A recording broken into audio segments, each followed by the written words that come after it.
প্রিয় শিক্ষার্থীরা, আজকে আমরা অর্থনীতি তৃতীয় বর্ষের আন্তর্জাতিক অর্থনীতির আমরা 13 নাম্বার ক্লাস করব। অর্থাৎ ইতিপূর্বে আমরা 12টি ক্লাস আমরা করে ফিরেছি। আজকে হচ্ছে আমাদের আন্তর্জাতিক অর্থনীতির 13 নাম্বার ক্লাস। ক্লাসগুলো তোমরা ধারাবাহিকভাবে দেখার চেষ্টা করবে, তাহলে যে সমস্ত ক্লাসগুলো আমার পেয়ে যাবে। এবং কিছুদিন আগে 11 এবং 12 নম্বর ক্লাস একসাথে দিয়েছি। দেখা গিয়েছে যে 12 নম্বর ক্লাসটা বেশি দেখা হয়েছে, 11 নম্বর ক্লাসটা কম দেখা হয়েছে। আর 11 নম্বর ক্লাসে ছিল অত্যন্ত ইম্পর্টেন্ট স্টলপার্টসের মূলসন তত্ত্ব। তবে আজকে আলোচনার পূর্বেই একটা বিষয় বলে দিচ্ছি, সেটা হচ্ছে ক্লাসগুলো পাওয়ার জন্য তোমাদেরকে আমার প্লে লিস্টে যেতে হবে। প্লে লিস্টে যাওয়ার সিস্টেম হচ্ছে, যেখানে ইউটিউবে ভিডিও দেখছো, এর নিচে economics centre by Akmal Hossain Maliha লেখা আছে। ঠিক এর বাম দিকে একটা গোল বৃত্ত, এই বৃত্তের ভিতরে একটা ছোট্ট মেয়ের ছবি আছে। এই ছোট মেয়ের ছবিতে আমরা প্রেস করব।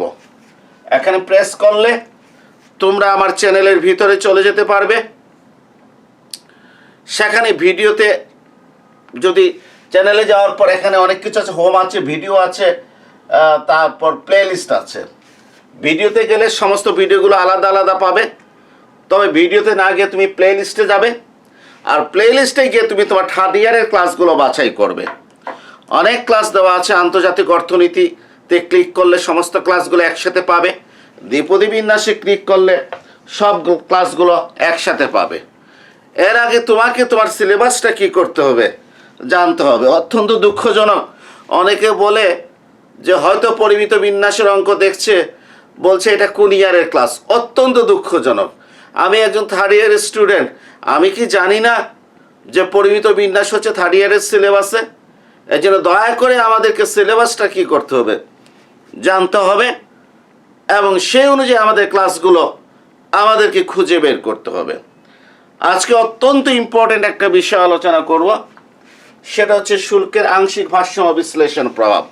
শুল্কের আংশিক ভারসাম্য বিশ্লেষণ প্রভাব, এই প্রশ্নটা যদি আলোচনা হয় তাহলে কোটার আংশিক ভারসাম্য বিশ্লেষণ প্রভাব এটা হয়ে যাবে। শুল্ক এবং কোটার সমতুল্যতা বা একই কার্যক্রম, এগুলোও কি আনসার হয়ে যাবে।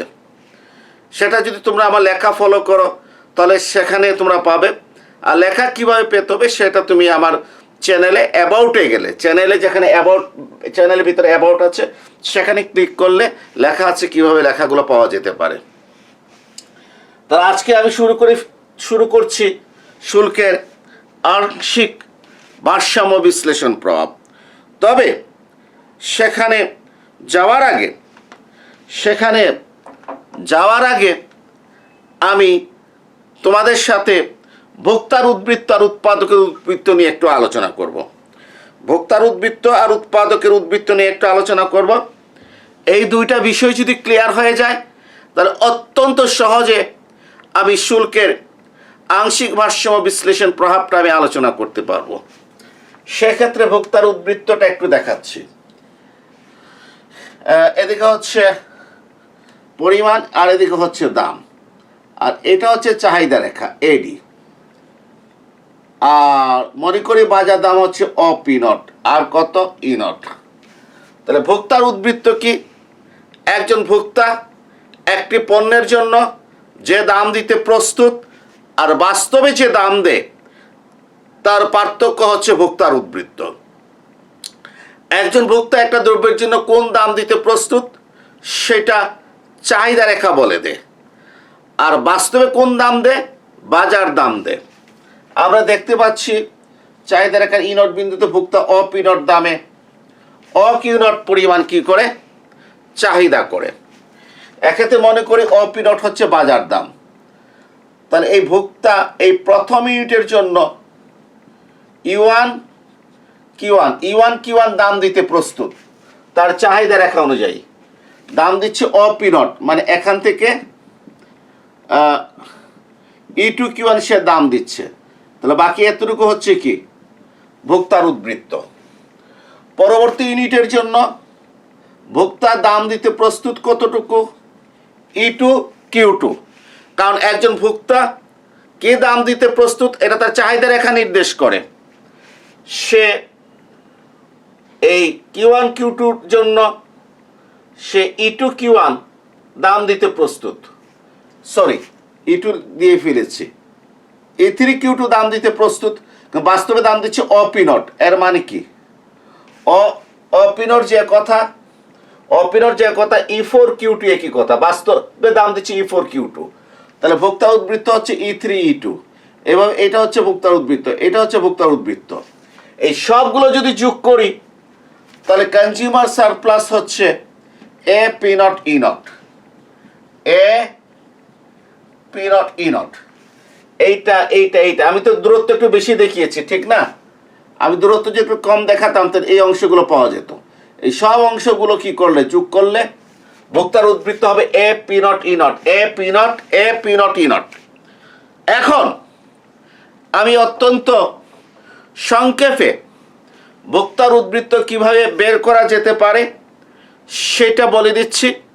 তোমরা দয়া করে খাতায় লিখে রাখো, দয়া করে খাতায় লিখে রাখো। 1 নাম্বার, চাহিদা রেখা লম্বকের ছেদবিন্দু। 1 নাম্বার দিয়ে কি লিখবা প্লিজ দয়া করে খাতায় লিখে রাখো। 1 নাম্বার, চাহিদা রেখার লম্বকের ছেদবিন্দু। এখানে বিন্দু হলো এ। প্রথমে কি লিখবে 1 নাম্বার দিয়ে, চাহিদা রেখার লম্বকের ছেদবিন্দু। এখানে বিন্দুটা হচ্ছে কি এ। লেখো চাহিদা রেখার লম্বকের ছেদবিন্দু দাঁড়ি। তারপর লিখবে এখানে বিন্দুটি এ। এরপর 2 নাম্বার পয়েন্ট লিখবা দাম বিন্দু। কি লিখবা? দাম বিন্দু। এখানে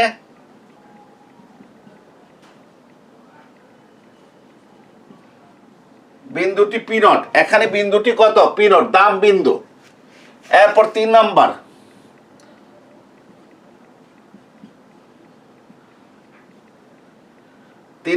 বলেছি দাম বিন্দু হতে চাহিদা রেখা বরাবর বিন্দু। এখানে বিন্দুটি ই নট, এখানে বিন্দুটি কি ই নট। ঠিক আছে, তাহলে খাতায় কি লিখেছ? চাহিদা রেখার লম্বকের ছেদবিন্দু। কোন বিন্দুটা? এখানে বিন্দুটা এ। দাম বিন্দু মানে পি নট, দাম বিন্দু হতে চাহিদা রেখা বরাবর বিন্দু। কোনটা? দাম বিন্দু হতে চাহিদা রেখা বরাবর বিন্দুটা হচ্ছে ই নট বিন্দু। তাহলে কয়টা বিন্দু পেয়েছি? 3টা বিন্দু পেয়েছি। তারপর বলবো এই 3টা বিন্দু নিয়ে গঠিত ত্রিভুজ ক্ষেত্র হলো ভোক্তার উদ্বৃত্ত। লাস্ট টাইম কি লিখবা? এই 3টা বিন্দু নিয়ে গঠিত ত্রিভুজ ক্ষেত্র হলো ভোক্তার উদ্বৃত্ত। এই যে A P naught E naught নিয়ে ক্ষেত্র কোনটা? ত্রিভুজ A P naught E naught. এই A P naught E naught হচ্ছে ভোক্তার উদ্বৃত্ত। তাহলে আমি আবারও বলছি যে একটা জটিল চিত্র হতে ভোক্তার উদ্বৃত্ত কিভাবে বের করা যেতে পারে সেটা সহজ সিস্টেম হচ্ছে 1 নাম্বার, দয়া করে লিখে রাখবা চাহিদা রেখা লম্বকের ছেদবিন্দু। এখানে বিন্দুটি হলো এ। 2 নাম্বার, দাম বিন্দু। এখানে বিন্দুটি হলো পি নট। 3 নাম্বার, দাম বিন্দু হতে চাহিদা রেখা বরাবর বিন্দু। এখানে বিন্দুটি হলো ই নট। লাস্ট লাইন, এই 3টি বিন্দু নিয়ে গঠিত ত্রিভুজ ক্ষেত্র হলো ভোক্তার উদ্বৃত্ত। এই 3টা বিন্দু এ পি নট ই নট নিয়ে গঠিত। এ পি নট ই নট হচ্ছে ভোক্তার উদ্বৃত্ত। আমি যদি এ ই নট পি নট বলি কোনো অসুবিধাই নাই, P not a E not বলি তাও কোনো অসুবিধা কি নাই। তাহলে ভোক্তার উদ্বৃত্ত কিভাবে বের করতে হয় সেটা আমরা দেখলাম। এখন উৎপাদকের উদ্বৃত্ত নিয়ে একটু আলোচনা করব। উৎপাদকের উদ্বৃত্ত কি? একজন উৎপাদক একটি পণ্যের জন্য যে দাম প্রত্যাশা করে আর বাস্তবে যে দাম পায়, এই দুইয়ের পার্থক্য হলো উৎপাদকের উদ্বৃত্ত। একজন উৎপাদক একটি পণ্যের জন্য যে দাম প্রত্যাশা করে এবং বাস্তবে সে যে দাম পায়, এই দুইয়ের পার্থক্য হচ্ছে উৎপাদকের উদ্বৃত্ত। একজন উৎপাদক কোন দামটা প্রত্যাশা করে, একজন উৎপাদক যে দামটা প্রত্যাশা করে সেটা তার যোগান রেখা নির্দেশ করে। অর্থাৎ যোগান রেখার প্রত্যেকটা বিন্দু হতে এই ভূমির লম্ব দূরত্ব হচ্ছে উৎপাদকের প্রত্যাশিত দাম, আর বাস্তবে যে দাম পায় সেটা হচ্ছে বাজার দাম। এখন আমি দেখাচ্ছি উৎপাদক উদ্বৃত্ত। মনে করি টিএস হচ্ছে যোগান রেখা, টিএস হচ্ছে যোগান রেখা, বাজার দাম হচ্ছে অপি নট। অপি নটে সে কতটুকু ক্রয় করে, অকিউ নট কি করে, সে ক্রয় করে অপি নট দামে। এটা হচ্ছে ইনট বিন্দু, যে টিএস যোগান রেখা, ইনট বিন্দুতে অপি নট দামে ভোক্তা অকিউ নট পরিমাণ দ্রব্য ক্রয় করে। উৎপাদকের উদ্বৃত্ত বার করব। সহজ সিস্টেম বলে দিচ্ছি, খাতায় লিখে রাখো। 1 নাম্বার, যোগান রেখার লম্বকের ছেদবিন্দু, যোগান রেখার লম্বকের ছেদবিন্দু, এখানে বিন্দুটি হলো কত, টি, বিন্দুটি হলো টি। এরপর দাম বিন্দু, এখানে বিন্দুটি পি নট, দাম বিন্দু হতে যোগান রেখা বরাবর বিন্দু, এখানে বিন্দুটি হচ্ছে ই নট। এই তিনটা বিন্দু নিয়ে গঠিত ত্রিভুজ ক্ষেত্র হলো উৎপাদকের উদ্বৃত্ত। পরিসা সারপ্লাস, এই T P naught E not, T P naught E naught নিয়ে কোন ত্রিভুজ, এই ত্রিভুজ না, এই ক্ষেত্রটা হচ্ছে কি উৎপাদক উদ্বৃত্ত, T P naught E not, T P naught E not, একেবারে সংক্ষেপে। তাহলে দয়া করে আবারও বলছি, খাতায় লিখে রাখো, যাতে যে কোনো জটিল চিত্র হতে অত্যন্ত সহজে উৎপাদকের উদ্বৃত্ত বের করা যায়। যোগান রেখার লম্বকের ছেদবিন্দু, এখানে বিন্দুটা টি, যদি আর যদি লিখতাম তাহলে আর দিতাম, এখানে যদি বিন্দুটা টি তাহলে কি লিখবে, যোগান রেখার লম্বকের ছেদবিন্দু, বিন্দুটা হচ্ছে টি। এরপর দাম বিন্দু, এখানে বিন্দুটি পি নট, দাম বিন্দু হতে যোগান রেখা বরাবর বিন্দু, এখানে বিন্দুটি ই নট। এই তিনটা বিন্দু নিয়ে গঠিত ত্রিভুজ ক্ষেত্র T P naught E not, T P naught E naught হচ্ছে উৎপাদকের উদ্বৃত্ত। আমরা একটু লক্ষ্য করি, একজন উৎপাদক অকিউয়ানের জন্য এই দাম প্রত্যাশা করে তার যোগান রেখা অনুযায়ী, যোগান রেখা অনুযায়ী এই দামটা প্রত্যাশা করে, বাস্তবে দাম পায় অপি নট, মানে এতটুকু দাম পায়, তাহলে এটা প্রত্যাশা করে দাম বেশি পায়। এই অতিরিক্ত অংশটা হচ্ছে উৎপাদকের উদ্বৃত্ত। এই সব উদ্বৃত্তগুলো যোগ করলে কোনটা পাচ্ছি, T P naught E not. তাহলে আমরা উৎপাদকের উদ্বৃত্ত বের করা শিখলাম, আমরা ভোক্তার উদ্বৃত্ত বের করা শিখলাম, এটা আমাদের কাজে লাগবে। এখন আমি চলে যাচ্ছি আমার মূল প্রশ্নে। এখান থেকে অসংখ্য অসংখ্য প্রশ্ন হতে পারে। আমি শুধুমাত্র একটা হেডিং দিয়েছি, শুল্ক, শুল্কের আংশিক ভারসাম্য বিশ্লেষণের প্রভাব। এটা থেকে আসতে পারে কোটার আংশিক ভারসাম্য বিশ্লেষণের প্রভাব, আসতে পারে শুল্ক ও কোটার একই কার্যক্রমগুলো আলোচনা করো। শুল্ক ও কোটার একই ধরনের কার্যক্রমগুলো কি করো, মানে কমন কার্যগুলো কি করো, আলোচনা করো। শুল্ক ফলে ভোক্তার কল্যাণ হ্রাস পায়, উৎপাদকের কল্যাণ বৃদ্ধি পায় শুল্ক আরোপের ক্ষেত্রে। শুল্ক আরোপের ফলে অর্থনীতির কল্যাণ হ্রাস পায়। এই সমস্ত অসংখ্য প্রশ্ন এখান থেকে কি হতে পারে, আসতে পারে। যতটুকু প্রশ্ন আসবে ঠিক ততটুকু আমরা কি করব, আনসার দেব। এখন আমি শুরু করছি যে আংশিক ভারসাম্য বিশ্লেষণের উপর শুল্কের প্রভাব। আমি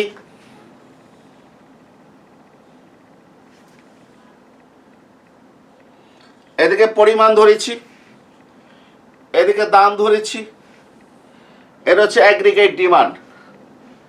আমি চাহিদা রেখা ধরেছি, আমি যে পণ্যটা নিয়ে আলোচনা করছি সে পণ্যের চাহিদা রেখা ধরেছি। আর এটা হচ্ছে টিএস, টিএসটা হচ্ছে আমি যে পণ্য নিয়ে আলোচনা করছি সেই পণ্যের অভ্যন্তরীণ যোগান নির্দেশ করে। টিএসটা অভ্যন্তরীণ যোগান। মনে করো আমি এই কলামটা নিয়ে আলোচনা করছি, তাহলে এই কলমের আবার দেশীয় উৎপাদনকারীরা যে পরিমাণ যোগান দিতে পারে সেটা হচ্ছে অভ্যন্তরীণ যোগান, এটা টিএস রেখা দ্বারা প্রকাশ পায়। আর এডি হচ্ছে আমার এই কলমের অভ্যন্তরীণ চাহিদা। টিএস হচ্ছে অভ্যন্তরীণ যোগান যা দেশীয় উৎপাদনকারীরা প্রদান করে। মনে করি আমার এই কলমের ভারসাম্য দাম, বাজার দাম শুল্ক আরোপের পূর্বে, বিফোর ট্যারিফ, শুল্ক আরোপের পূর্বে মনে করি কত আছে, অপিনট। শুল্ক আরোপের পূর্বে আমার এটার কলমের বাজার দাম অপিনট। আমি একটু দাগ দিচ্ছি, E1, E4, OQ1, OQ4। আমরা একটু ভালো করে লক্ষ্য করি, একে তো অপিনট দামে E4 বিন্দুতে, চাহিদা রেখার E4 বিন্দুতে আবার বিবেচ্য পণ্যের চাহিদা হচ্ছে OQ4। এই OQ4 এর ভিতরে আবার দেশীয় উৎপাদনকারীরা আমাদের দেশীয় যোগান রেখার E1 বিন্দুতে যোগান দেয় P0 E1 বা OQ1। তোমরা একটা জিনিস মনে রাখবে, চাহিদা P0 E4 যে কথা, OQ4 একই কথা। যোগান P0 E1 যে কথা, OQ1 কি একই কথা। আমি আবারও বলছি যে অপিনট দামে চাহিদা রেখা এডি এর E4 বিন্দু অনুযায়ী আবার বিবেচ্য পণ্যের দেশীয় চাহিদা হচ্ছে OQ4। এই যে P0 E4 বা OQ4। এবং আবার অভ্যন্তরীণ যোগান রেখার টিএস অনুযায়ী দেশীয় উৎপাদনকারীরা অপিনট দামে যোগান রেখার E1 বিন্দুতে মোট যোগান দেয় P0 E1 বা OQ1। তাহলে একটা জিনিস ভালো করে লক্ষ্য করো, আবার টোটাল চাহিদা হচ্ছে OQ4, দেশীয় উৎপাদনকারীরা যোগান দেয় OQ1। তাহলে আমার Q1 Q4 কি রয়েছে, ঘাটতি রয়েছে, যেটা আমি কি করছি, বিদেশ থেকে আমদানি করছি। আমরা বিদেশ থেকে কি পরিমাণ পণ্য আমদানি করি, দেশীয় চাহিদা হতে অভ্যন্তরীণ যোগান বাদ দিয়ে যেটা বাকি থাকে সেটা আমরা বিদেশ থেকে আমদানি করি।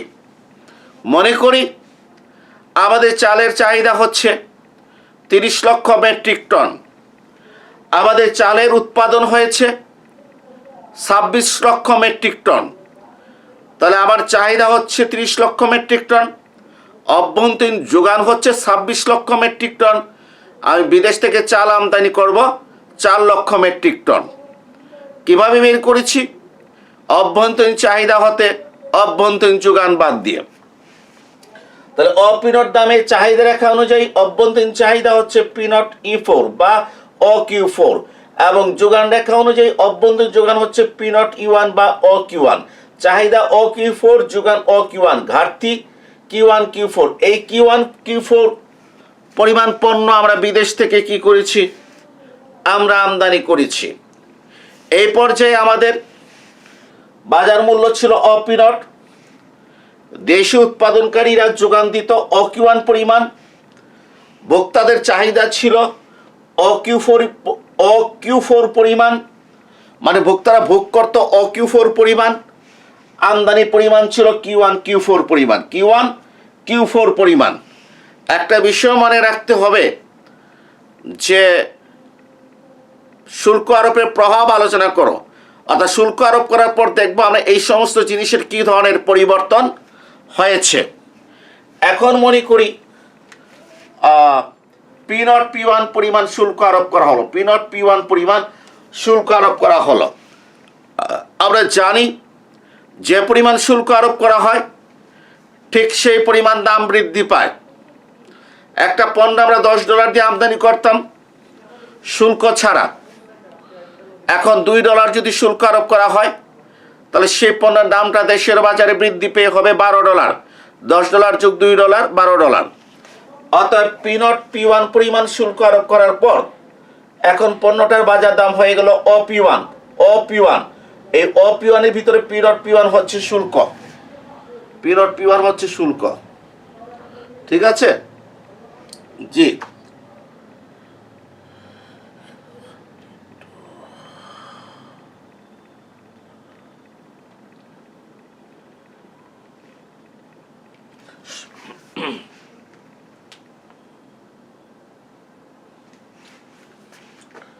আচ্ছা, আমি এখানে দিলাম নাম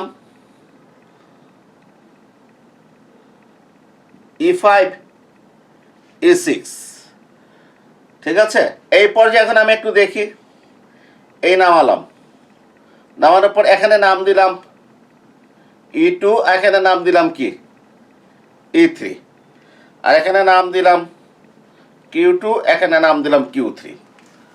যে শুল্ক আরোপের পর দাম হলো OP1 দামটা যোগান রেখাকে E5 বিন্দুতে সেট করেছে, আর চাহিদা রেখাকে E6 বিন্দুতে সেট করেছে। আর এখানে নাম দিলাম E1 এর পর E4, E2 আর কি E3, এই দুইটা বিন্দু, আর এটা Q2 Q3। ঠিক আছে? জি। এখন আমরা একটু ভালো করে দেখি, আমরা যখন শুল্ক আরোপ করলাম কতটুকু, আমরা শুল্ক আরোপ করেছি P0 P1। এই শুল্ক P0 P1 আরোপ করার কারণে আবার বাজারে দাম কত নির্ধারিত হয়েছে, বাজারে দাম নির্ধারিত হয়েছে OP1। এই OP1 দামে এখন আবার পণ্যের চাহিদা কতটুকু, এই চাহিদা রেখার E6 বিন্দুতে পণ্যের চাহিদা হচ্ছে OP1 দামে P1 E6 অথবা OQ3, অর্থাৎ চাহিদা হচ্ছে OQ3।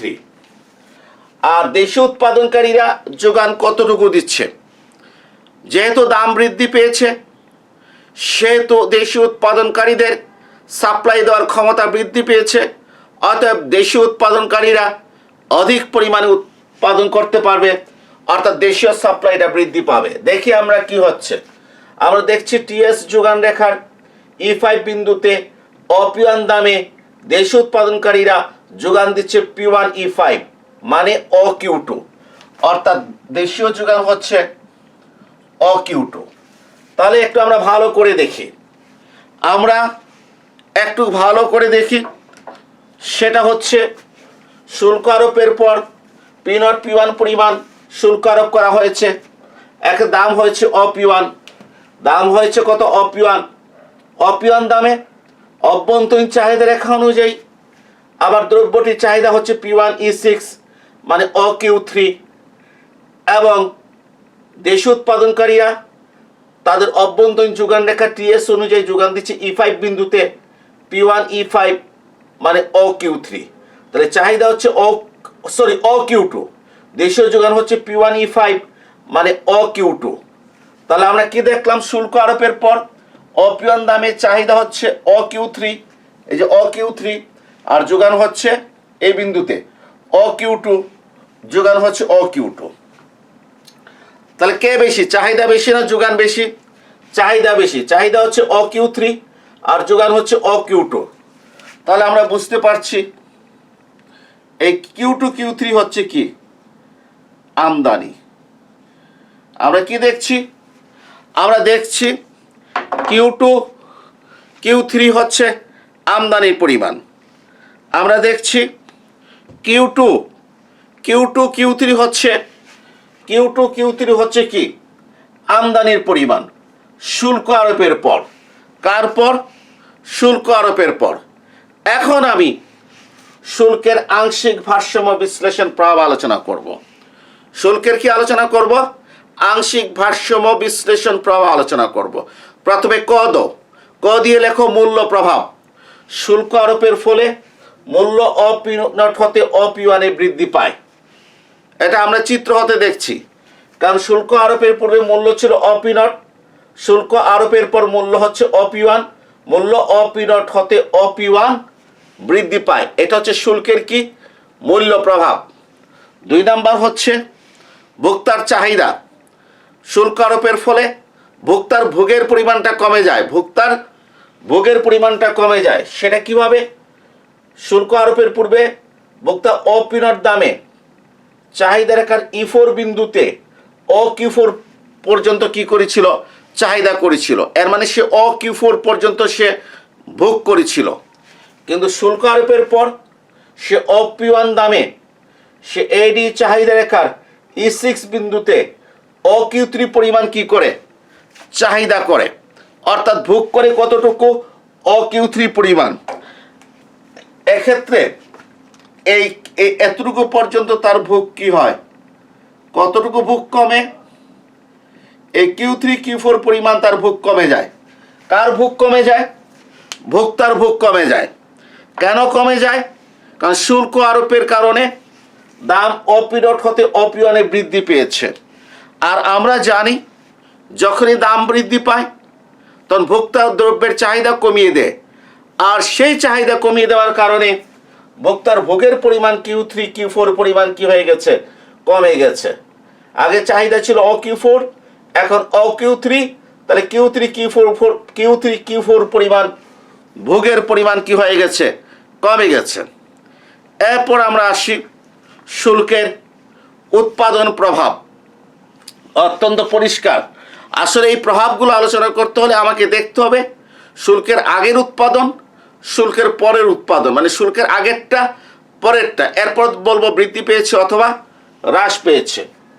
উৎপাদন প্রভাব। শুল্ক আরোপের পূর্বে অপিরট দামে দেশীয় উৎপাদনকারীরা এই অভ্যন্তরীণ যোগান রেখা TS এর E1 বিন্দুতে Q1 পরিমাণ যোগান দিত। শুল্ক আরোপের পর দাম বৃদ্ধি পেয়ে P1 হয়েছে, এই TS রেখার E5 বিন্দুতে তারা যোগান দেয় Q2 পরিমাণ। অর্থাৎ উৎপাদন বৃদ্ধি পেয়েছে কতটুকু পরিমাণ, দেশীয় উৎপাদনকারীদের উৎপাদন বৃদ্ধি পেয়েছে Q1 Q2 পরিমাণ। ভালো করে লক্ষ্য করো, প্রথমে দেশীয় উৎপাদনকারীরা অপিনট দামে Q1 পরিমাণ যোগান দিত, এখন P1 দামে Q2 পরিমাণ যোগান দেয়। তাহলে দেশীয় উৎপাদনকারীর উৎপাদন বা যোগান বৃদ্ধি পেয়েছে Q1 Q2 পরিমাণ। এটা উৎপাদন বৃদ্ধি। দেশীয় উৎপাদন বৃদ্ধি হচ্ছে কতটুকু, Q1 Q2 পরিমাণ। এটাকে বলা হয় সংরক্ষণ প্রভাব। এটাকে কি বলা হয়, সংরক্ষণ প্রভাব। কারণ শুল্ক আরোপের মাধ্যমে বিদেশি পণ্যের আমদানির পরিমাণ কমানো হয়েছে এবং দেশীয় উৎপাদনকারীদের উৎপাদন বাড়িয়ে যোগানের পরিমাণ বাড়ানোর ব্যবস্থা করা হয়েছে। অর্থাৎ দেশীয় উৎপাদনকারীদের বাজার সংরক্ষণ করা হয়েছে, যেটি সংরক্ষণ প্রভাব নামে পরিচিত, এবং সেটা হচ্ছে Q1 Q2 পরিমাণ। এরপর আমরা একটু দেখি আমদানির ব্যাপারটা। আমদানির ব্যাপারটা হচ্ছে যে শুল্ক আরোপের পূর্বে আমদানি ছিল Q1 Q4 পরিমাণ। এই যে আমি আগে দেখিয়েছিলাম Q1 Q4 বুঝিয়েছিলাম। আর শুল্ক আরোপের পর আমদানি পরিমাণ হচ্ছে Q2 Q3 পরিমাণ। তাহলে শুল্ক আরোপের কারণে আমদানির পরিমাণ হ্রাস পেয়েছে, আমদানি সংকুচিত হয়েছে, মানে শুল্কের মাধ্যমে আন্তর্জাতিক বাণিজ্য কি হয়েছে, সংকুচিত হয়েছে। আমি আবারও বলছি, শুল্ক আরোপের পূর্বে আমদানি ছিল Q1 Q4 পরিমাণ। কেউ যদি হঠাৎ চিন্তা করে Q1 Q4 কিভাবে আমদানি হলো, তার জন্য আবার রিপিট করছি। কারণ শুল্ক আরোপের পূর্বে দাম ছিল অপিনট, ভোক্তাদের পণ্যের চাহিদা ছিল E4 বিন্দুতে Q4। দেশ উৎপাদনকারীরা অপিনট দামে E1 বিন্দুতে Q1 যোগান দিত, বাকি Q1 Q4 বিদেশ থেকে কি করা হতো, আমদানি করা হতো। শুল্ক আরোপের পর দাম হলো P1, এখন বিবেচ্য পণ্যের চাহিদা হচ্ছে AD রেখার E6 বিন্দুতে Q3 পরিমাণ। দেশীয় উৎপাদনকারীরা যোগান দিচ্ছে অভ্যন্তরীণ যোগান রেখার E5 বিন্দুতে P1 দামে Q2 পরিমাণ।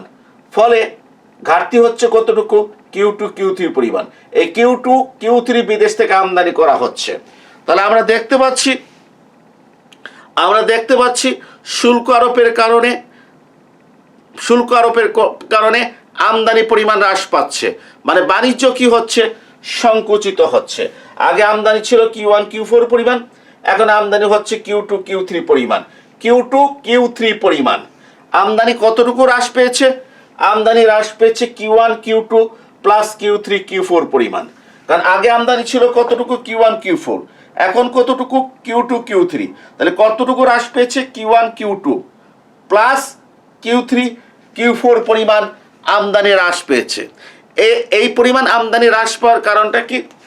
Q3 Q4 পরিমাণ আমদানি হ্রাস পেয়েছে কারণ ভোগ চাহিদা কমে গেছে। ভোক্তার চাহিদা কমে যাওয়ার কারণে, এই যে ভোগ কমে যাওয়ার কারণে Q3 Q4 পরিমাণ আমদানি কমে গিয়েছে। আর দেশীয় উৎপাদনকারীরা Q1 Q2 অতিরিক্ত উৎপাদন করার কারণে এই পরিমাণ পণ্য বিদেশ থেকে আর আমদানি করা লাগছে না, আমদানি পরিমাণ কমে গিয়েছে। কমে কতটুকু দাঁড়িয়েছে? Q2 Q3 পরিমাণ। এখন আমি দেখব ভোক্তার উদ্বৃত্ত শুল্ক আরোপের কারণে বৃদ্ধি পেয়েছে না হ্রাস পেয়েছে ভোক্তার উদ্বৃত্ত। তাহলে আমাকে প্রথমে কি করতে হবে? প্রাথমিক দামে ভোক্তার উদ্বৃত্ত বের করতে হবে। আমাকে প্রথমে প্রাথমিক দামে ভোক্তার উদ্বৃত্ত বের করতে হবে। এরপরে শুল্ক আরোপের পর যে দাম নির্ধারিত হয়েছে অপিওয়ান, সেই অপিওয়ান দামে ভোক্তার উদ্বৃত্ত বের করতে হবে। আমার অপিওয়ান দামে ভোক্তার উদ্বৃত্ত ছিল, ভালো করে লক্ষ্য করো, অপিওয়ান দামে কনজিউমার সারপ্লাস হচ্ছে। অপিওয়ান দামে কোন দামে বার করব? অপিওয়ান দামে ভোক্তার উদ্বৃত্ত, অপিওয়ান দামে। আমি তোমাদেরকে একটা শর্টকাট পদ্ধতি কি করেছিলাম শিখিয়ে দিয়েছিলাম। সেটা কি? সেটা হচ্ছে চাহিদা রেখার লম্বকের ছেদবিন্দু, মানে কোনটা? এ। তারপর কোন দামে? অপিওয়ান দামে। তাহলে দাম বিন্দু কোনটা? P not. এর মানে কি? এ পি নট। দাম বিন্দু হতে চাহিদা রেখা বরাবর বিন্দু, মানে কি? E4। E4 এর মানে কি হচ্ছে? এর মানে হচ্ছে এই এ পি নট E4 হচ্ছে ভোক্তার উদ্বৃত্ত। এ পি নট E4 হচ্ছে ভোক্তার উদ্বৃত্ত। কেউ যদি সনাতন পদ্ধতি দেখতে চাও তাহলে দেখো এই ইউনিটের জন্য ভোক্তা এই দাম দিতে প্রস্তুত, বাজার দাম দিচ্ছে এইটা, এই যে অপি নট। পরের ইউনিটের জন্য এই দাম দিচ্ছে, এই যে অপি নট, কিন্তু দাম দিতে প্রস্তুত কোনটা? এইটাতে। এগুলো হচ্ছে সবগুলো কি হচ্ছে? ভোক্তার কি? উদ্বৃত্ত। মোট কত? এ পি নট E4। ক্লিয়ার? এখন আমাকে শুল্ক আরোপ করার পর ভোক্তার উদ্বৃত্ত কত সেটা বার করতে হবে। শুল্ক আরোপ করার পর দাম কত হয়েছে? অপিওয়ান। অপিওয়ান, এই অপিওয়ান দামে ভোক্তার উদ্বৃত্ত কত? আবারও চাহিদা রেখার লম্বকের ছেদবিন্দু কত? এ। এরপর দাম বিন্দু, অপিওয়ান দামে দাম বিন্দু কোনটা? P1। দাম বিন্দু, দাম বিন্দু হতে চাহিদা রেখা বরাবর বিন্দু কোনটা? E6।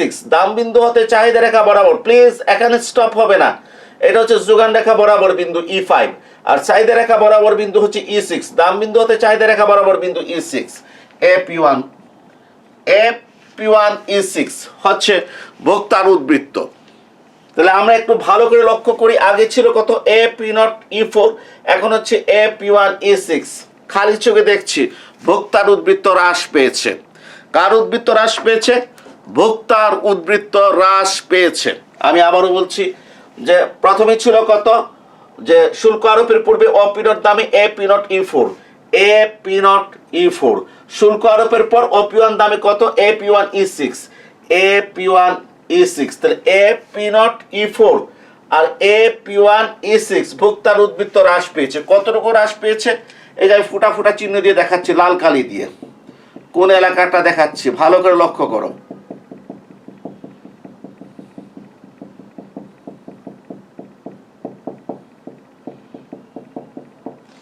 তাহলে কোন এলাকাটা ভোক্তার উদ্বৃত্ত হ্রাস পেয়েছে? P0 P1 E6 E4, P0 P1 E6 E4।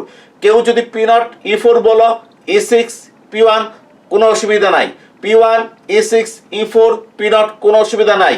কিন্তু P0 এর পর যদি E6 বলো তাহলে 12টা বাজাই দেবে, কারণ P0 আর E6 এর কোনো সংযোগ নাই। P0 এর পর হয় এদিকে যাবে অথবা এদিকে যাবে। P0 P1 E6 E4 হচ্ছে ভোক্তার উদ্বৃত্ত। একেবারে সহজ জিনিস। প্রথমে কত ছিল? AP0 E4, এরপরে ভোক্তা উদ্বৃত্ত AP1 E6। তাহলে উদ্বৃত্ত হ্রাস পেয়েছে কত? P0 P1 E6 E4। তাহলে ভোক্তার উদ্বৃত্ত হ্রাস P0 P1 P1 E6 E4 minus হয়ে গেছে, ভোক্তার উদ্বৃত্ত কি হয়েছে? হ্রাস পেয়েছে। তাহলে আমরা দেখলাম শুল্ক আরোপ করলে ভোক্তার উদ্বৃত্ত কি হয়? হ্রাস পায়। এখন আমাকে স্পেসিফিক একটা প্রশ্ন দিতে পারে যে দেখাও যে শুল্ক আরোপের কারণে ভোক্তার কল্যাণ কি হয়, হ্রাস পায়। তাহলে কিন্তু এখানে দাম কত বেড়েছে, আমদানি কত বাড়ছে বা কত কমছে, এগুলো কোনো কিছু আমার দেখানোর বিষয়বস্তু না। আগে যা আলোচনা করেছি কোনো কিছু আলোচনা করব না, জাস্ট চিত্রটা কি করব, আঁকবো। চিত্র এঁকে বলবো অপিনট দামে ভোক্তার উদ্বৃত্ত এত, অপিয়ন দামে ভোক্তার উদ্বৃত্ত এত। চিত্রতে দেখা যায় ভোক্তার উদ্বৃত্ত P0 P1 E6 E4 হ্রাস পেয়েছে। অতএব শুল্ক আরোপের কারণে ভোক্তার কল্যাণ কি হয়, হ্রাস পায়। এই তো আনসার কি হয়ে গেল, শেষ হয়ে গেল।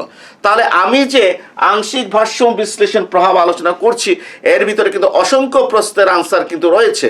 যদি বলে, আবারও বলছি, শুল্ক আরোপের কারণে ভোক্তার কল্যাণ হ্রাস পায় ব্যাখ্যা করো, আমি জাস্ট কি করব, ভোক্তার উদ্বৃত্ত দুইটা বের করে ভোক্তার উদ্বৃত্ত হ্রাস পেয়েছে, এর মানে ভোক্তার কল্যাণ কি হয়েছে, হ্রাস পেয়েছে, মামলা কি হয়ে যাবে, শেষ হয়ে যাবে। এখন আমি কি করব, উৎপাদকের উদ্বৃত্ত বার করব। কার উদ্বৃত্ত, উৎপাদকের উদ্বৃত্ত বার করব। ঠিক আছে, তাহলে এক কাজ করি, এখানে বার করি উৎপাদকের উদ্বৃত্ত। অপিনট দামে প্রডিউসার সারপ্লাস। অপিনট দামে কোন সারপ্লাস, প্রডিউসার সারপ্লাস। প্রাথমিক দাম অপিনটে। তাহলে কি শিখেছি, যোগান রেখার লম্বকের ছেদবিন্দুতে, আমি শর্টকাট পদ্ধতি তোমাদেরকে এই ক্লাস চিত্র আঁকার শুরুতেই আমি দেখিয়ে দিয়েছিলাম আগে, যে যোগান রেখার লম্বকের ছেদবিন্দু, এই যে যোগান রেখার লম্বকের ছেদবিন্দু কোনটা, টি। ওকে, এরপর হচ্ছে দাম বিন্দু অপিনট দামে, তাহলে কত, P0 টি P0। এরপর যোগান রেখা দাম বিন্দু হতে যোগান রেখা বরাবর বিন্দু মানে E1, P0 E1। এটা হচ্ছে উৎপাদকের উদ্বৃত্ত। উৎপাদকের উদ্বৃত্ত আফটার কি, আফটার ট্যারিফ, মানে শুল্কের পর উৎপাদকের, না বিফোর ট্যারিফ, শুল্কের পূর্বে উৎপাদকের উদ্বৃত্ত। এখন শুল্ক আরোপ করলে দাম স্তর কত হবে, OP1, দাম স্তর হবে OP1। এক্ষেত্রে উৎপাদকের উদ্বৃত্ত কত, যোগান রেখার লম্বকের ছেদবিন্দু মানে কি টি। দেখেছ কত সহজ, কিন্তু আমি সিস্টেমটা যদি মনে রাখি তাহলে আমাকে এই উদ্বৃত্ত বের করে একেবারে সহজ। যোগান রেখার লম্বকের ছেদবিন্দু মানে কি টি, এরপর দাম বিন্দু OP1 দাম, তাহলে দাম বিন্দু কোনটা, P1। দাম বিন্দু মানে কত, P1। দাম বিন্দু হতে যোগান রেখা বরাবর বিন্দু, এই যে যোগান রেখা না, সাবধান, এটা কিন্তু চাহিদা রেখা বরাবর বিন্দু, আর এই যোগান রেখা বরাবর বিন্দু হচ্ছে E5, TP1 E5। তাহলে আমরা দেখলাম শুল্ক আরোপের পর উৎপাদকের উদ্বৃত্ত হচ্ছে TP1 E5। তাহলে উৎপাদকের উদ্বৃত্ত কতটুকু বেড়েছে এটা আমরা একটু দেখি। আমরা দেখলাম যে ভোক্তার উদ্বৃত্ত কমেছে, আর আমরা দেখতে পাচ্ছি যে উৎপাদকের উদ্বৃত্ত বেড়েছে। উৎপাদকের প্রাথমিক উদ্বৃত্ত ছিল P0 E1, আর এরপরে উদ্বৃত্ত হচ্ছে কত, TP1 E5। ভালো করে লক্ষ্য করো, TP0 E1 মানে এই খালি জায়গাটা, TP0 E1। ঠিক আছে, আচ্ছা, এরপরে অপিয়ন দামে উদ্বৃত্ত কত হয়েছে, মানে শুল্ক আরোপের পর TP1 E5 মানে কোনটা, এই পুরো এলাকাটা। তাহলে এই পুরো এলাকা হতে P0 E1 যদি বাদ দেই, তাহলে উৎপাদকের উদ্বৃত্ত হয়েছে P0 P1 E5 E1, P0 P5 E5 E1। কারণ উৎপাদকের উদ্বৃত্ত বার করতে হলে আমাকে কি করতে হবে, যে শুল্ক আরোপের পর উৎপাদকের যে উদ্বৃত্ত সেটা কোনটা, TP1 E5। TP1 ক্ষেত্রটা ভালো করে, ত্রিভুজ ক্ষেত্রটা ভালো করে লক্ষ্য করো, TP1 E5 মানে এই পুরো এলাকাটা, এইটার থেকে বিয়োগ দিতে হবে শুল্ক আরোপের পূর্বের উৎপাদকের উদ্বৃত্ত TP1 E1 এলাকাটা। দেখছো, TP0 E1 এলাকাটা, তাহলে বাদ দিলে কত থাকে, P0 P1 E5 E1 plus হয়েছে নাকি, P0 P1 E5 E1। আশা করি তোমরা বুঝতে পেরেছো, এটা বুঝতে পেরেছো। ঠিক আছে, এটা উৎপাদক উদ্বৃত্ত বৃদ্ধি পেয়েছে। তাহলে আমাকে কিন্তু একটা প্রশ্ন করতে পারে, দেখাও যে শুল্ক উৎপাদকের জন্য কল্যাণকর। তখন আমি জাস্ট কি করব, শুল্ক আরোপের পর আমি আর কোনো কিছু বার করব না, আমি জাস্ট অপিনট দামে উৎপাদক উদ্বৃত্ত টিপি নট ইউয়ান, টিপি নট ইউয়ান বের করব। এরপর শুল্ক আরোপের পর অপিওয়ান দামে উৎপাদক উদ্বৃত্ত টিপি ওয়ান ই5 বার করব। তাও এইটার থেকে কি করব, এইটা বিয়োগ দিয়ে বলবো পি নট পি ওয়ান ই5 ই1 পরিমাণ উদ্বৃত্ত বৃদ্ধি পেয়েছে, এর মানে শুল্ক দেশি উৎপাদকের জন্য কল্যাণকর। আবার এইভাবেও প্রশ্ন করতে পারে, দেখাও যে শুল্ক ভোক্তাদের জন্য কল্যাণকর নয় কিন্তু উৎপাদকদের জন্য কল্যাণকর, তখন কিন্তু আমি ভোক্তার উদ্বৃত্ত বের করে দেখাবো হ্রাস পেয়েছে, আমি উৎপাদকের উদ্বৃত্ত বের করে দেখাবো বৃদ্ধি পেয়েছে। তারপরে বলবো যেহেতু ভোক্তার উদ্বৃত্ত হ্রাস পেয়েছে ভোক্তার জন্য কল্যাণকর নয়, উৎপাদকের উদ্বৃত্ত বৃদ্ধি পেয়েছে উৎপাদকের জন্য কল্যাণকর। একটু দয়া করে যে এটা থেকে এটা বিয়োগ করে এটা থেকে এটা বিয়োগ করে মানগুলো বের করে দেখাতে হবে, ঠিক আছে? জি, তাহলে দেখা গেল যে আমি যে টপিক্সটা পড়াচ্ছি শুল্কের আংশিক ভারসাম্য বিশ্লেষণ প্রভাব, সেখান থেকে কিন্তু আবার ভিন্ন অনেক প্রশ্ন সৃষ্টি হতে পারে। সেখানে কিন্তু অনেক কিছু কাটসাট করে আমাকে কি করতে হবে, আনসার দিতে হবে, যতটুকু দরকার ততটুকু আমরা আনসার হিসাবে কি করব, দিয়ে দেব। আচ্ছা, এখন এই যে উৎপাদন উদ্বৃত্ত কতটুকু বৃদ্ধি পেয়েছে পি নট পি ওয়ান ই5 ই1 নাকি, এটাকে আমি এক কাজ করছি যে গোল দাগ দিচ্ছি কালো কালি দিয়ে, ঠিক আছে? হ্যাঁ, এই টিপ হ্যাঁ পি নট পি ওয়ান ই5 ই1টাকে আমি গোল দাগ দিয়ে কি করলাম, আমি দেখিয়ে দিলাম, ঠিক আছে? জি, এখন আসো শুল্কের রাজস্ব প্রভাব। শুল্কের রাজস্ব প্রভাব, কারণ একটা জিনিস মনে রাখো, যখন কিন্তু শুল্ক ছিল না তখন কিন্তু সরকার কোনো রাজস্ব পেত না। যখন কোনো শুল্ক ছিল না তখন সরকার কোনো রাজস্ব পেত না, কিন্তু যখনই সরকার কি করলো, শুল্ক আরোপ করলো, তাহলে একটা রাজস্ব পাবে। এবং কি পরিমাণ রাজস্ব পাবে একেবারে সহজ, লক্ষ্য করো শুল্ক কতটুকু পি নট পি ওয়ান, তাহলে রাজস্বের পরিমাণটা কত হবে? রাজস্ব কিভাবে বের করে, মনে করি প্রতি এককে শুল্ক 5 টাকা, প্রতি এককে শুল্ক 5 টাকা, আমি 20 একক আমদানি করি, তাহলে সরকারের কত টাকা রাজস্ব দেবো? 5 20 100 টাকা রাজস্ব দেবো। কেন?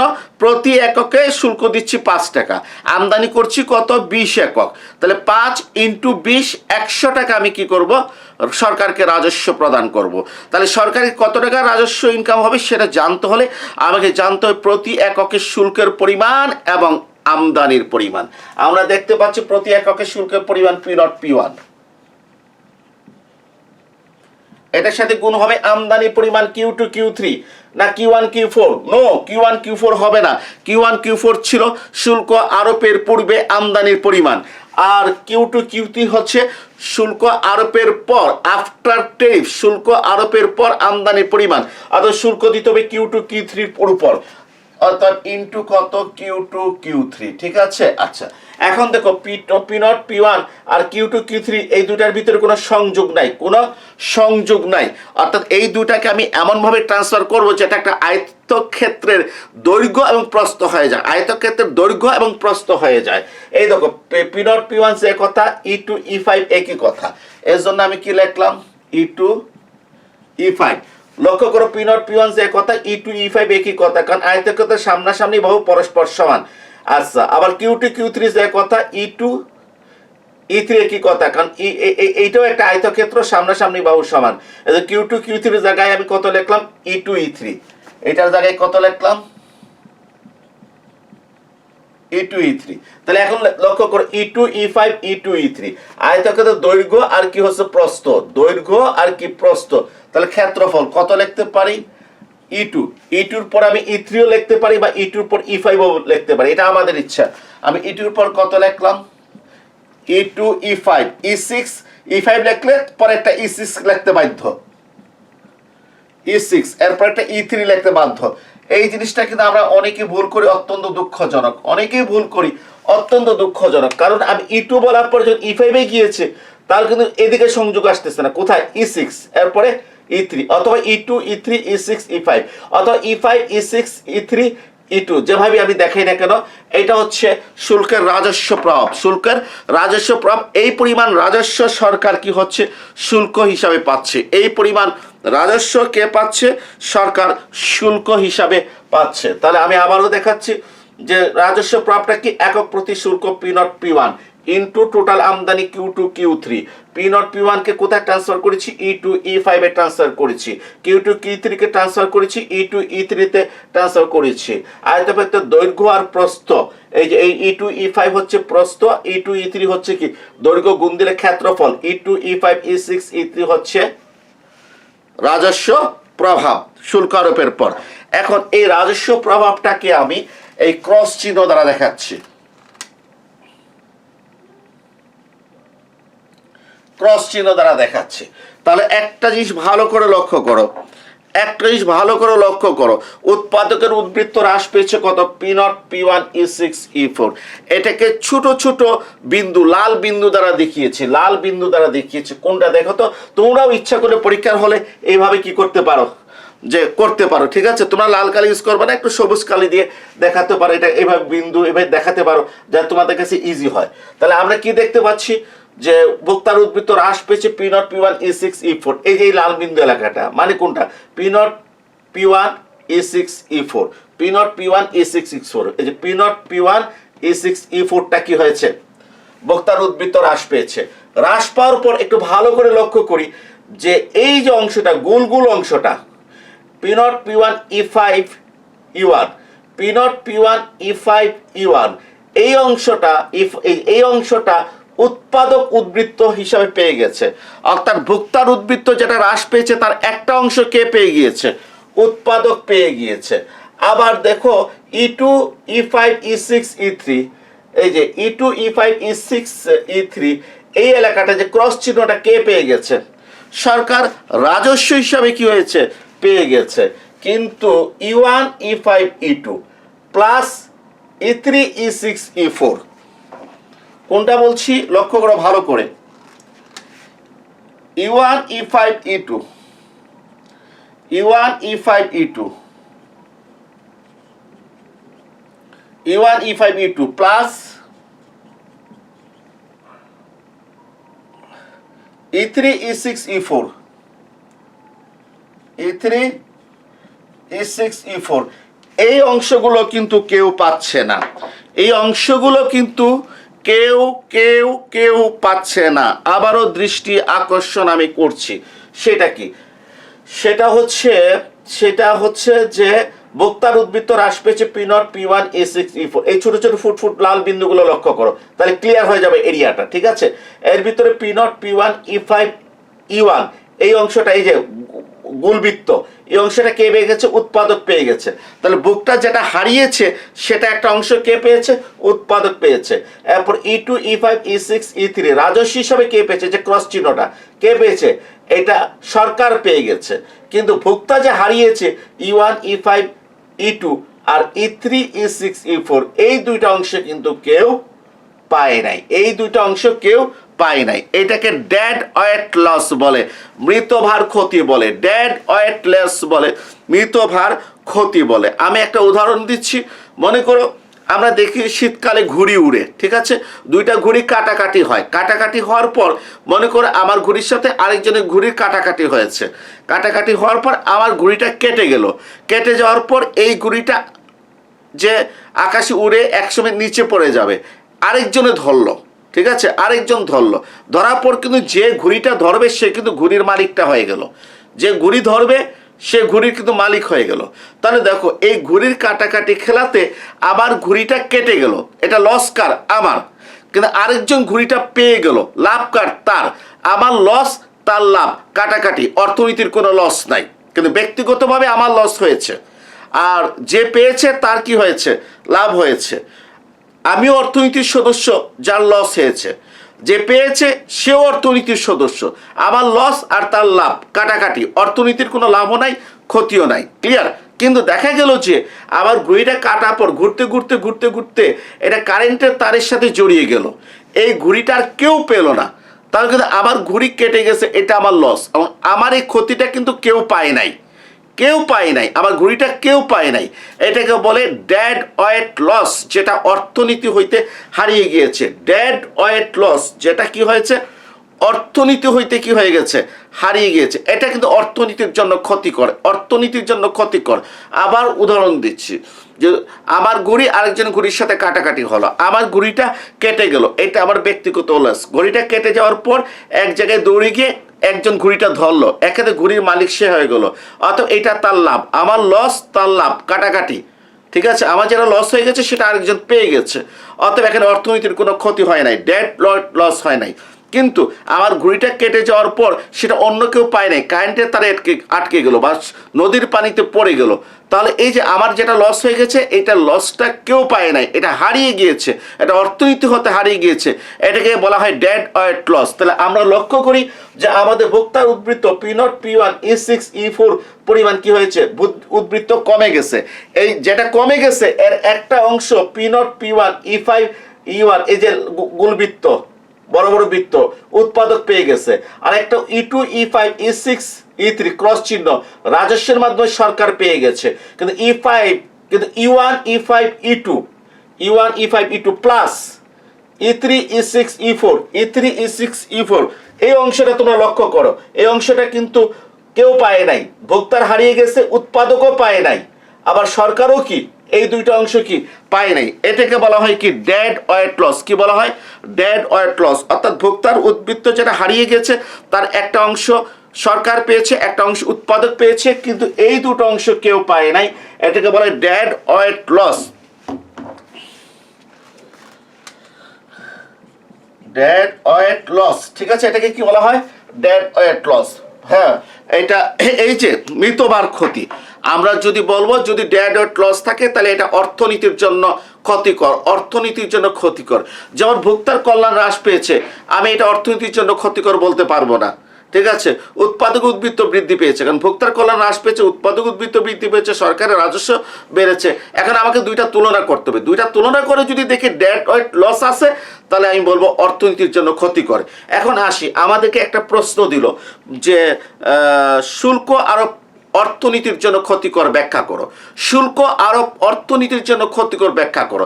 তখন কিন্তু আমরা ডেড ওয়েট লসটা বের করবো। কি বার করবো, ডেড ওয়েট লস। অর্থাৎ তখন আমরা দেখাবো ভোক্তার উদ্বৃত্ত কতটুকু হ্রাস পেয়েছে, এতটুকু হ্রাস পেয়েছে। এরপরে আমরা দেখাবো উৎপাদক উদ্বৃত্ত এতটুকু বৃদ্ধি পেয়েছে। আমরা দেখাবো সরকারি রাজস্ব এতটুকু। আমরা দেখো হ্রাস পেয়েছে যেটা, এটার একটা অংশ উৎপাদক পেয়েছে, একটা অংশ সরকার পেয়েছে, কিন্তু E1 E5 E2 এবং E3 E6 E4 এটা কেউ পায়নি, এটা ডেড ওয়েট লস হয়েছে। অতএব যেহেতু এখানে ডেড ওয়েট লস আছে, অতএব এইটা অর্থনীতির জন্য ক্ষতিকর। এই হচ্ছে শুল্কের আংশিক ভারসাম্য বিশ্লেষণ প্রভাব। এখন কোটার আংশিক ভারসাম্য বিশ্লেষণ প্রভাব, একই আনসার, একই আনসার, তেমন কোনো পার্থক্য কি নাই, তেমন কোনো পার্থক্য নাই। ঠিক আছে, তেমন কোনো পার্থক্য নাই। এরপরে আমি একটু বলে দিচ্ছি যে স্টার্টিংটা একটু ভিন্ন হবে। কি ভিন্ন হবে, স্টার্টিংটা কিভাবে ভিন্ন হবে একটু বলে দিচ্ছি। যে অবশ্যই আমার শীটে বিস্তারিত আছে যে অপিনর দামে আমি মানে কোটার স্টার্টিংটা বলে দিচ্ছি। কার, আমি কোটার স্টার্টিংটা বলে দিচ্ছি কিভাবে কোটারটা স্টার্ট করতে হবে, কোটার আংশিক ভারসাম্য বিশ্লেষণ প্রভাব। এবং এইটা থেকে কিন্তু যে তখন আমরা কি করব, একই ইয়ের থেকে আমরা একই স্টার্টিং দিয়ে শুল্ক আর কোটার একই ফলাফলগুলো ব্যাখ্যা করতে পারবো। যে শুল্কম কোটার কারণে কি হচ্ছে, তোমার ওই যে মূল্য বৃদ্ধি পায়, দুইটার কারণেই। তারপর আমরা দেখাতে পারবো যে শুল্ক একই প্রভাবগুলো, ভোক্তার উদ্বৃত্ত হ্রাস পায়, উৎপাদক উদ্বৃত্ত বৃদ্ধি পায়, একই প্রভাবগুলো আমরা কি করতে পারবো, দেখাতে পারবো। আর কিছু ভিন্ন প্রভাব আছে শুল্কতে, মনে করো যে সরকারের রাজস্ব আছে কিন্তু কোটাতে সরকারের রাজস্ব কি নাই। ঠিক আছে, যাক এখন কোটার প্রভাবটা আমি দেখাচ্ছি। যে প্রথমে আমরা বলবো অপিনর দামে স্টার্টিংটা ভিন্ন, আর বাদ বাকি যা আলোচনা করেছি হুবহু কি একই। ঠিক আছে, যে প্রথমে বলবো অপিনর দামে এডি চাহিদা রেখা অনুযায়ী চাহিদার পরিমাণ হচ্ছে OQ4 এবং অভ্যন্তরীণ যোগান টিএস রেখা অনুযায়ী অপিনর দামে অভ্যন্তরীণ যোগানের পরিমাণ হচ্ছে OQ1, এক্ষেত্রে ঘাটতি হচ্ছে Q1 Q4। এই Q1 Q4 পরিমাণ পণ্য বিদেশ থেকে আমদানি করা হয়। এখন সরকার সিদ্ধান্ত নিল যে Q2 Q3 বেশি পণ্য বিদেশ থেকে আমদানি করা যাবে না। কোটা মানে কি? কোটা হচ্ছে একটা নির্দিষ্ট পরিমাণ উল্লেখ করে দেওয়া হয়, যেমন বলে দেওয়া হলো তুমি 20,000 মেট্রিক টন গম আমদানি করতে পারবে, এর মানে তুমি 20,000 মেট্রিক টনের অতিরিক্ত গম আমদানি করতে পারবে না। একটা নির্দিষ্ট পরিমাণ নির্ধারণ করে দেওয়াটাকে কি বলা হয়? কোটা বলা হয়। আমাকে বলা হলো তুমি Q2 Q3 পরিমাণ পণ্য বিদেশ থেকে আমদানি করতে পারবে, এর বেশি আমদানি করা যাবে না। যার ফলে হয়েছে কি, এক্ষেত্রে লাইসেন্স দেওয়া থাকে, মনে করো Q2 Q3 হচ্ছে 10,000 মেট্রিক টন, একটা কোম্পানিকে দেওয়া হবে 3,000, আরেকটা কোম্পানিকে 2,000, আরেকটা কোম্পানিকে 5,000, মোট কত? 10,000। এক্ষেত্রে চিটাগং থেকে যখন পণ্য আমদানি হবে ওই লাইসেন্স অনুযায়ী দেখবে যে তুমি 3,000 বেশি করছো কিনা, বেশি করলে কিন্তু আটকায় দেবে। ঠিক আছে? জি, তাহলে Q2 Q3 পরিমাণ কোটা আরোপ করা হলো। এখন আমার দেখা যাচ্ছে যে অপিনট দামে E4 বিন্দুতে আমার চাহিদা হচ্ছে কত? OQ4, clear? আর অপিনট দামে আর অভ্যন্তরীণ যোগান রেখা অনুযায়ী যোগানের পরিমাণ হচ্ছে OQ1, আর বিদেশ থেকে আমদানি করছি Q2 Q3 পরিমাণ। কেন? আগে বলেছিলাম Q1 Q4 আমদানি করেছি, তখন কিন্তু কোনো কোটা ছিল না, আমার উপর কোটা আরোপ করা হয়েছে, বলা হয়েছে তুমি Q2 Q3 পরিমাণ তুমি আমদানি করতে পারবে। ঠিক আছে, আমি Q2 Q3 পরিমাণ আমদানি করলাম, তাহলে ঘাটতি কতটুকু থাকে? Q1 Q2 আর Q3 Q4। Q1 Q2 আর Q3 Q4 কি থাকে? ঘাটতি থাকে, কারণ আমাকে অপিনট দামটা বিবেচনা করতে হবে। অপিনট দামে চাহিদা কত ছিল E4 বিন্দুতে? OQ4। ঠিক আছে, দেশীয় উৎপাদনকারীরা সাপ্লাই দিচ্ছে E1 বিন্দুতে OQ1, আর Q2 Q3 পরিমাণ পণ্য বিদেশ থেকে আমদানি করি কার কারণে? কোটার কারণে। কোটা না থাকলে Q1 Q4 আমদানি করেছিলাম, কোটা থাকার কারণে Q2 Q3 আমদানি করি, তাহলে আমার ঘাটতি কত থাকে? Q1 Q2 plus Q3 Q1 কি থাকে? ঘাটতি থাকে, মানে অতিরিক্ত চাহিদা থাকে। অতিরিক্ত কি থাকে? চাহিদা থাকে। এই অতিরিক্ত চাহিদা থাকার কারণে বাজারে দাম কি হবে? বাড়বে। বাজারে দাম বাড়বে, বাজারে দাম বাড়লে আবার এই যে আমি চাহিদা চলে আসবে, OP1 দাম হবে, চাহিদা চলে আসবে E6 বিন্দুতে OQ3 চাহিদা হবে, মানে Q4 Q3 পরিমাণ ভোগ কি হয়ে যাবে? কমে যাবে। এই যে অতিরিক্ত চাহিদা যেটা ছিল না, এটা ভোগ কমার মাধ্যমে কমে যাবে। আরেকটা হচ্ছিল দেশীয় উৎপাদনকারী আগে যোগান দিত OQ1, দাম OP1 হয়ে যাওয়ার কারণে যোগান দেবে E5 বিন্দুতে OQ2, দেশীয় যোগান বাড়বে Q1 Q2, আর কোটা কত? Q2 Q3, অতএব চাহিদা OQ3, দেশীয় যোগান OQ2, কোটা Q2 Q3, মোট কি হয়ে গেছে? OQ3 যোগান হয়ে গেছে, চাহিদার যোগান কি হয়ে গেছে? সমান হয়ে গেছে। এক্ষেত্রে দাম বৃদ্ধি পেয়ে OP1 হলো। জাস্ট এই স্টার্টিংটা কি ভিন্ন, এরপর বাদ বাকি যা আছে আগের মতো ব্যাখ্যা বিশ্লেষণ করতে হবে। শুধু এখানে শুল্কর ক্ষেত্রে রাজস্বটা বের করতে পেরেছি, কিন্তু কোটার ক্ষেত্রে রাজস্ব বের করা যাবে না। কোটার ক্ষেত্রে কি বের করা যাবে না? কোটার ক্ষেত্রে রাজস্ব বের করা যাবে না। আর এখানে একটা জিনিস লক্ষ্য রাখবে, যে যারা ওই আমার শীটটা কি করছো, ফলো করছো, তারা দেখবে 66 পৃষ্ঠায় একেবারে মূল্য প্রভাব 1 নম্বরে লেখা আছে কোটা আরোপের কারণে পণ্যের মূল্য P0 P1 পরিমাণ বৃদ্ধি পায়। এখানে একটা সংশোধন, কোটা না, এটা লেখা শুল্ক আরোপের কারণে। 66 পৃষ্ঠার প্রথম লাইনে, 66 পৃষ্ঠার প্রথম লাইনে মূল্য প্রভাব, কোটা শব্দটা কেটে দিবা, এর উপরে লিখবা শুল্ক শব্দটা। ঠিক আছে? জি, এরপরে তুমি দেখো, তোমরা